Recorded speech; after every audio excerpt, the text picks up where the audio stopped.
It is time for something entirely different. We have Around the World with Shane Hannon.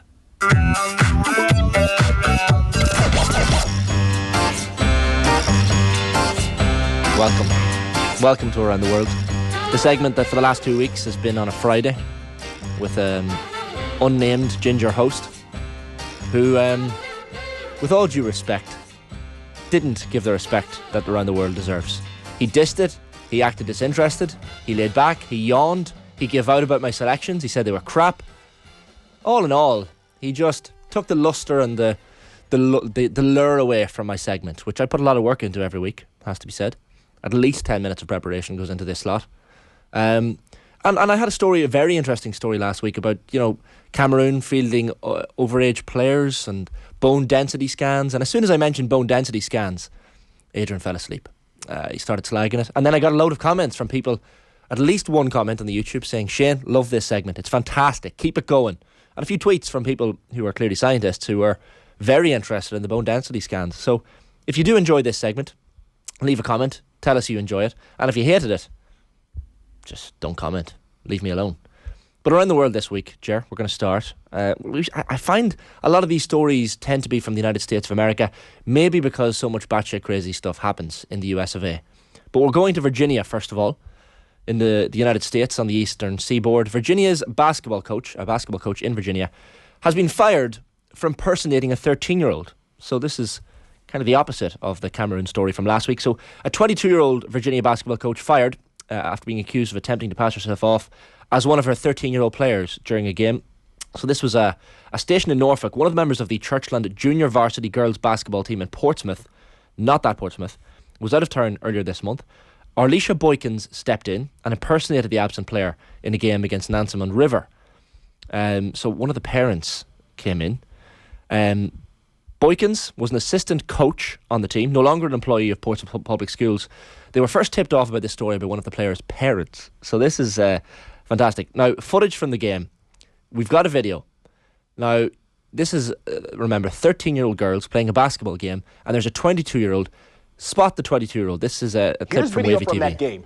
Churchland is in the black uniforms. Number one right there that just came up with the black block shot. We're told that is Arlisha Boykins. They were taking on Nansemond River. This video has been edited to show you some of the highlights. Arlisha is apparently a 22-year-old young woman going up against 14 and 15-year-old girls.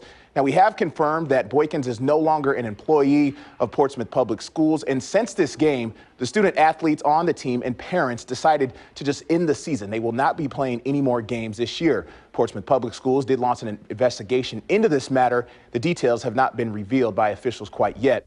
I feel like she's not even trying to hide it. She's just clearly the best player on that pitch. Maybe she can pass as a 14, 15-year-old.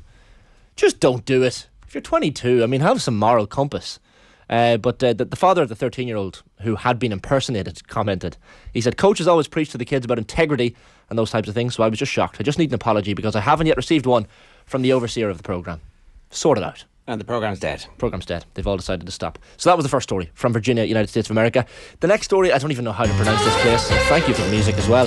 Go to Reims in France. R-E-I-M-S. Is that how you pronounce it? Medellin. Medellin. It could be Rice. It could be Reese. Right, Reims, I think is what Cameron told me. Yeah, exactly. Yeah, hawk up a spit there just to pronounce this one. The Ligue 1 outfit Reims. We're going to go. Where's Cameron when you need him? I know, yeah. He's got one talent in life. Maybe he can pop in before the end of this piece and let us know how to pronounce it.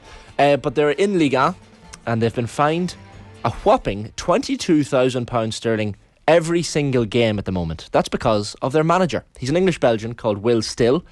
Still has British parents, was born in Belgium. He's overseen a remarkable run with the French club since being appointed as their head coach in October. He's only 30. He's the youngest manager in European top-flight football, appointed until the end of the season. He was the assistant manager before then. There he is. But this is the story. Again, maybe a bit of an Owen Sheehan lookalike, this guy. He got into football management by playing video games. Football manager. Now, if your parents ever tell you what football game did he play, Shane? Stop playing video. So there's a quote from him on screen. I'd never considered that Football Manager had an influence on my real life career, but thinking about it now, it definitely did. I got fixated on it as a kid, and playing the game probably ignited the fire in me that I have now as a coach on the touchline. They've lost just once in their last 17 games. So apparently, because they're doing so well, they're happy to keep paying the £22,000 fine per game. Why are they fined every game, you might ask? He doesn't have a UEFA Pro licence. He's not allowed to be the coach. But he leads them into... like a lot of money. It does seem like a lot of money. For, the French League, for them to be able to... Because it's like an extra 20 grand a week. Per game, yeah. He just do the licence and maybe get the money himself. I know, you'd imagine so. He was saying that you reflect on it and think, why the hell am I doing this? How am I in the position to be coaching against these guys? Because last week they got a last minute equaliser against Paris Saint-Germain. He's coaching against Messi and Mbappe, and his background is in Football Manager. So it's quite an interesting story. Like, I'd love to get him on the show, will still at some point. Moved from Belgium to Preston age 17 to focus on his career path. Folarin Balogun as well, who Arsenal fans will be familiar with, is the guy banging in all the goals for this Reims team. They've jumped up to 11th in the Ligue table. They've lost just 4 games this season. So yeah, the out-of-time equaliser against PSG kind of brought it into the story room again from last weekend. So kids, if you're told not to play video games, don't listen to your parents. Do what you want, because you never know where it might end up. I think that's the moral of this story. We'll head next in our stories on around the world to the Netherlands, to Feyenoord, and the greatest example of shithousery I have ever seen. The Feyenoord goalkeeper Justin Bijlow left FC Twente fuming after some quick thinking avoided a potential goal threat. So this game, Feyenoord, at the moment this happened, were leading 1-0. The game ended 1-1, but this moment was in the first half. Have a look at what the goalkeeper does to waste a little bit of time. I think we've a clip of it as well here.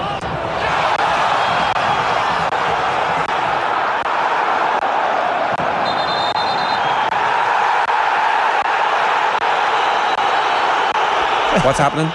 So essentially, the keeper's come out and tackled the ball out of play. Clearly then the FC Twente player is going to take a quick throw in. They're probably going to score a goal, but he spots another ball on the sideline, throws it onto the pitch because he knows they can't play with 2 balls on the pitch, delays the game, gets a yellow card for his troubles, but I mean stops a probable / potential goal from happening.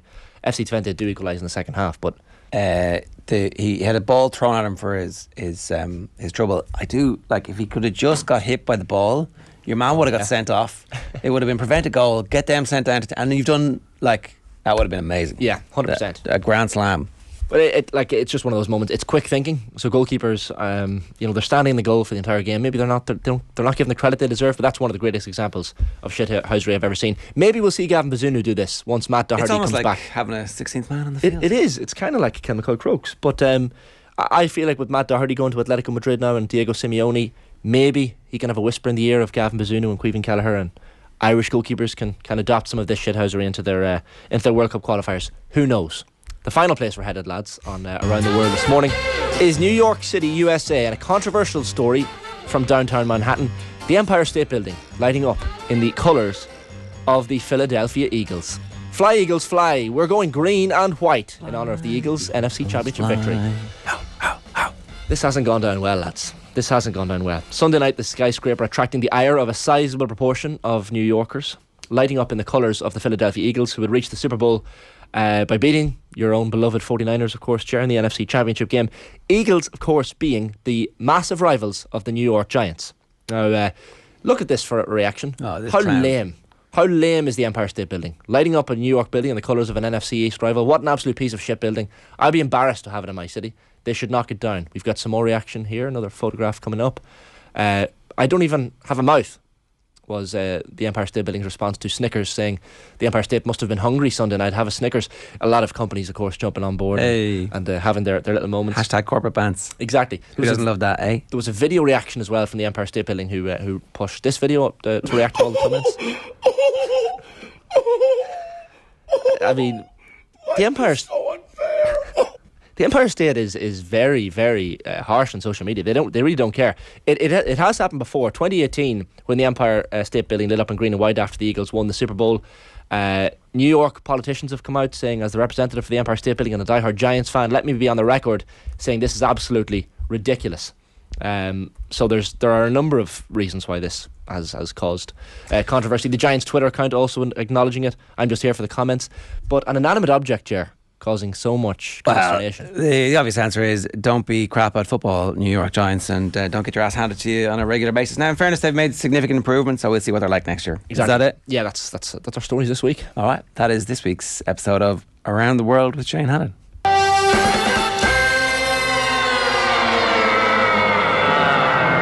let the people decide. Let the people decide. What do you think, folks? Get in our comments. Get on our Twitter at @OffTheBallAM and tell us. Be honest. Where else are you going to hear this stuff? It's true, yeah. You might have missed these stories during the week. Pearls before swine, I say.